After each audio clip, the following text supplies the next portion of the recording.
Hey guys, back here again. This is we're still at Turkey Run, and I'm going to talk a little bit about this area here.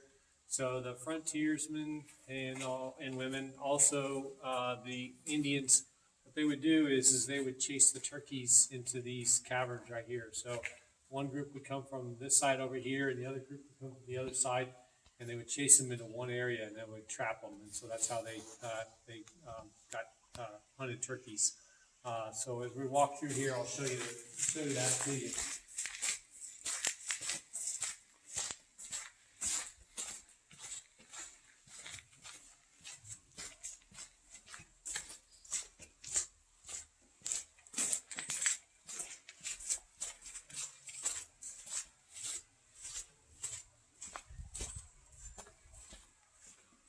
You can see up here, some of the people would be coming from that side over there. Some would be coming from this side over here. They would chase the turkeys into this area here. And this is called Turkey Run Hollow. And so obviously turkeys are really heavy birds, so they can't fly really high. So they would get to here and they wouldn't be able to fly out. They wouldn't be able to escape. And so that's how they caught their meat. So just wanted you guys to see this here. Once again, you can see the iron rock at the bottom. You can actually hear an echo. If you look up here, you can see the trees that are growing inside the cliffs. We're going to go around here. I'm going to try to find a place for some weathering, some erosion, as well as some soil examples. Okay, see you guys in a minute. Okay, we talked about superposition and the geological time and how this rock down here is the oldest. Okay, and then as we go up, it's the youngest. Now, because we weren't in class, we didn't really have an opportunity to talk a little bit about what happens with a rock. So you can see down here the layers of the rock, and they're gradually moving, okay, at a slight slope, okay, just barely. But then as we get up there, you can see that it's changed, okay? Well, the reason it changed is something happened. Maybe a volcanic eruption, maybe an earthquake, maybe something moved that rock to where it's not horizontal anymore. But it is still older, this rock here is still younger than this rock right here. Okay, and as we go all the way up to the very top, those rocks are the youngest. Okay, and each layer is a little bit different. Okay, you can see as we step back this way here, we take a shot of this here, that the colors start to change a little bit. And those colors change dependent on a lot of different geological reasons.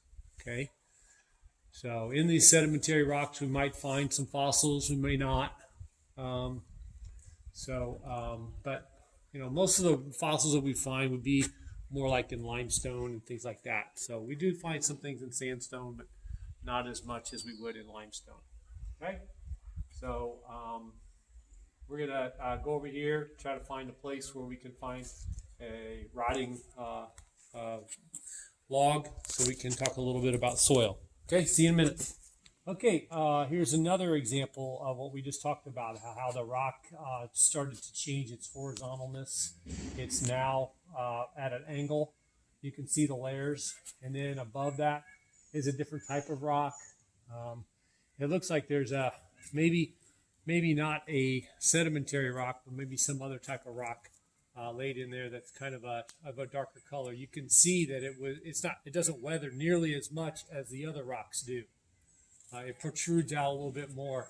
You can also see some remnants of, looks like holes that are inside the rock over to the left there. And that could be a lot of different geological reasons for that. Okay, so just when you see this again, I think I might be able to find, there's a sample of some metamorphic rock up here. We'll go up here and take a look and see if we can find it. Okay. Okay, hey, we're going to talk a little bit about soil and humus, the decomposition of different plants, animals. So as you know, soil originates from bedrock. So when you guys saw the Mansfield stone, that's where this soil comes from. Okay, it was broken down slowly over thousands and thousands of years, and then builds up on top of the. It slowly breaks down. The bedrock slowly breaks down, and what happens is that on top of the forest is leaf deposition and soil. So this tree fell down. Okay, and you can see that this soil here is very, very clay-like. Okay, this would be what we would call a sandy clay. Okay, so there's a lot of clay in there, but there's also a lot of sand. So this is sandy clay.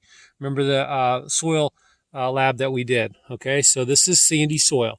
So this is where the tree was. Okay, but on top of this here is a layer that looks different, and you can see that this right here is much different than that is right there. So this is more loamy soil, okay? And the reason we call it loamy is because there's lots of different things that are rotting inside it, okay? The trunk itself, the stems. And so what we're gonna do is we're gonna walk along here, and I'm gonna show you what happens as this tree rots and as it decomposes.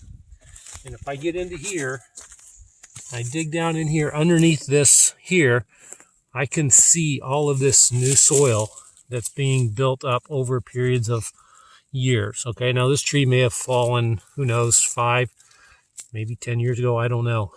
So this is a nice rich soil, and you can see all these mosses. You can see insects coming in here. I could dig in here and I might find some other insects. I might not.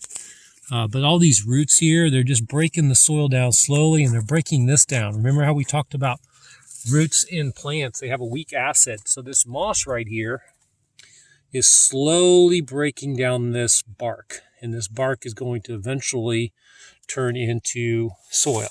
Okay, this is the part that's on top. This is what we would call our A horizon. Okay, now if we go over here,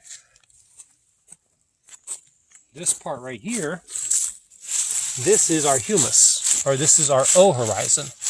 Okay, and so this here is breaking down, and as I dig down in here, it gets broken down more and more and more. And so you can see that this is mostly organic matter. Okay, we would not be able to test this soil like we did in our lab because there's too much humus in here. Too many leaves, too many stems, too many bugs. Okay, so we'll also notice here, this right here.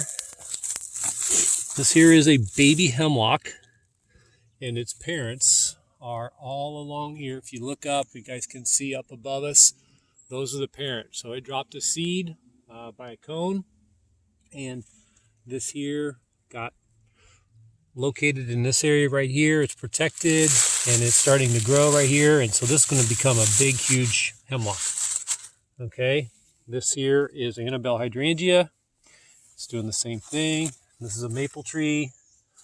So there's lots of different things, and this is like kind of like a little microclimate right here. There's a fungus right here. You can see it. I just put my hand on one. It's really slimy. It's very cool. So it looks like this one fell off of this tree. So you can see it right here. It probably fell off of this tree right here.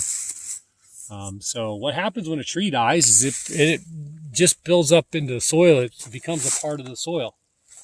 So I wanted you guys to see this. Okay. So we'll probably wrap it up. Okay. And enjoyed doing this video for you guys. Thank my sister for being the camera woman, and she wanted to help me out with this, and I really appreciate it. But give me some likes or whatever they do on YouTube, because I don't know. I just have a YouTube channel. I don't do much on it. So like it a lot, guys. Appreciate it, and we will see you either this next week, or we will see you as 8th graders. I'll talk to you later. Bye.